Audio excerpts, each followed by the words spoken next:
All signs point to this, as RJ Barrett's future with the Toronto Raptors is now in question, as we've heard a ton of buzz about Masai Ujiri trying to improve the roster in his final year of his contract, with big names like Giannis, KD, being targets for the Toronto Raptors this offseason. Of course, RJ Barrett's salary would have to be used in one of those blockbuster deals, and that's no shock to anyone. But now there is a lot of discourse going around about RJ Barrett's contract being dealt away regardless if the Toronto Raptors are able to land one of the big fish out there in the NBA or not. Because a lot of people have accepted the fact, okay, you deal away some of these pieces if you're able to land a superstar, if you're able to land, again, one of those big fish. It's the term that's been used a ton based off of this report from Brian Windhorst. Some people don't remember what it is, so I'll bring it up again. Basically, Brian Windhorst came out and said that since it's come up, the Raptors are a team that's started to make a lot of noise within the league about looking for a big fish in the context of these Giannis's and Kevin Durant's and these types of players. But now RJ Barrett's name is being brought up in a lot of conversations that don't entail the Raptors landing a top pick, which is not what we are looking for in terms of a future for RJ Barrett.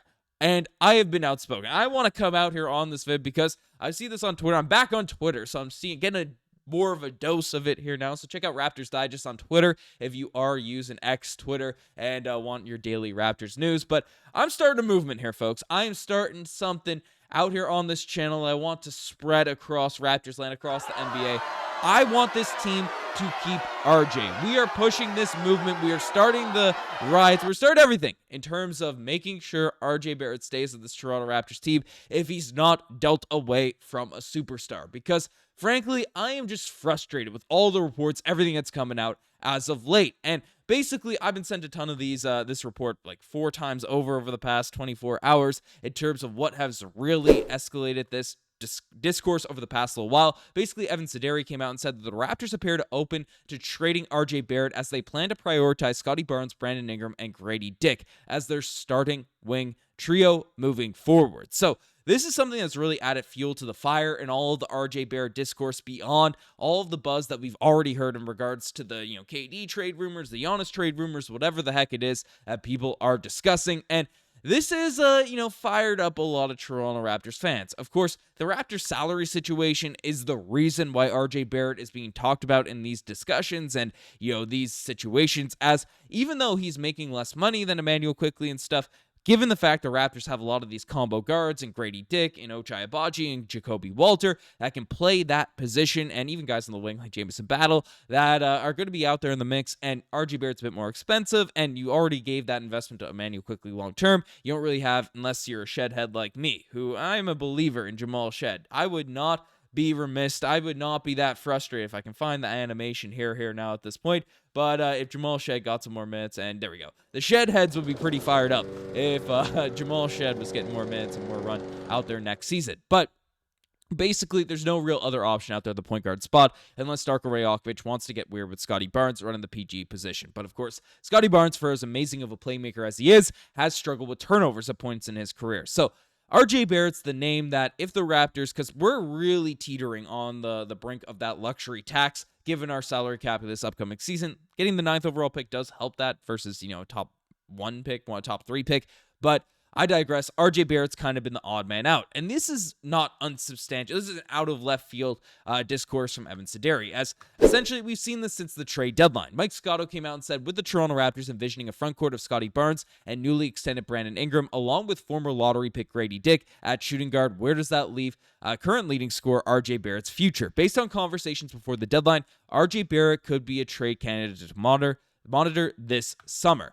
Barrett was discussed in trade talks for Ingram with New Orleans, but the Pelicans preferred the expiring contract of Bruce Brown and stretch 5 center Kelly Olynyk, who's owed $13.4 million next season, league sources have told Hoopsite. With Trey Murphy III and Herb Jones already on the wing, the Pelicans didn't view Barrett as a suitable fit for their roster, as talks would have necessitated finding a third team, sources have said. So this is buzz. We also had some chatter about Mark Stein, essentially echoing the same stuff from Evan Sideri and Mike Scotto. But what has really frustrated me about all this discourse regarding RJ Barrett, you've probably seen that little trade they get tweaked up.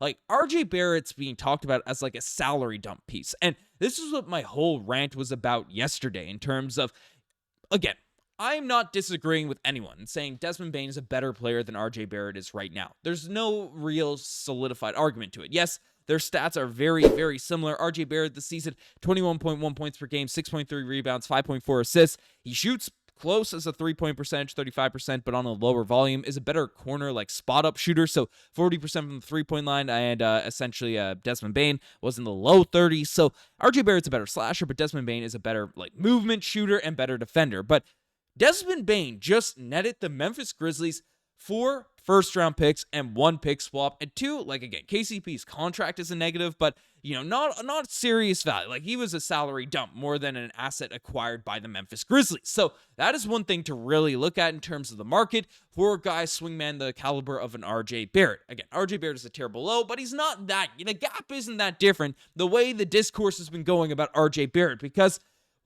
firstly, some of these trades that are going out, they'll never happen. I trust Masai Ujiri full faith, but this is kind of the discourse that's going around with trade talks for RJ Barrett, right? Desmond Bane nets you, four firsts, unprotected first, and 1 pick swap, and then the Raptors get Marcus Smart and a 2026 second-round pick for RJ Barrett. Like, this is the buzz, this is the chatter, this is the discussions that are being tossed around in the rumor mill for RJ Barrett. Like, again, this one's coming from Bleacher Report. That is absolutely idiotic and stupid, and, in terms of the chatter and buzz that's happening at this point. And, again, for Giannis, I'll wave my cap. My RJ Barrett jersey's hanging up behind me. I'm an RJ Barrett homer. I'm aware to it. Again, that's why I'm starting this movement. I'm going to bring up this animation a ton. I do not want to see RJ Barrett traded. But, of course, in these big blockbuster scenarios where you land a Giannis Antetokounmpo, if you're not going to extend RJ Barrett to the future, you land a player of the caliber of Kevin Durant, even if it's just for a few seasons. You can look at that, be disappointed that you gave up on an asset, but at least you have something really excited about and having a top 20 player all time join your team. But in the other chats, like even the chat where the Raptors are kind of getting in the mix for this Kevin Durant sweepstakes, as Chris Davis is bringing up, as essentially, there's a lot of buzz in the screenshot here now at this point, but you see at the top, a Kevin Durant trade is nearing potentially within hours. Miami talks have stalled, but Minnesota has emerged as an aggressive suitor, prepared to offer multiple key players, picks, and prospects. Toronto and Brooklyn are among the teams facilitating the deal. So the Raptors are a team that's being named as like a facilitator in some of these trade discussions, and facilitator doesn't mean you land a Giannis, a KD. It means we land someone like average, someone basic, someone that's not at that elite level. And the Raptors are under the luxury tax here now at this point. And of course, this might become a problem in the future when you do have to extend a Gradey Dick, when you do have to extend Jakob Poeltl. All these contracts end up coming into play. And I understand that, but I want to see how this Raptors team looks going into next season with RJ Barrett at the helm. That's just something I want to see. Not the helm because Scottie Barnes at the helm, but this core group of IQ, RJ Barrett, Scottie Barnes, Brandon Ingram, Jakob Poeltl, and then the elite bench that we have, and Jamal Shead, and Gradey Dick, and Jacoby Walter, and Jonathan Mobo, Jamison Battle, whoever we select with the 9th overall selection. I want to see what that team looks like. I don't want to come out and blow it up or do some idiotic trade and getting rid of RJ Barrett before you have to.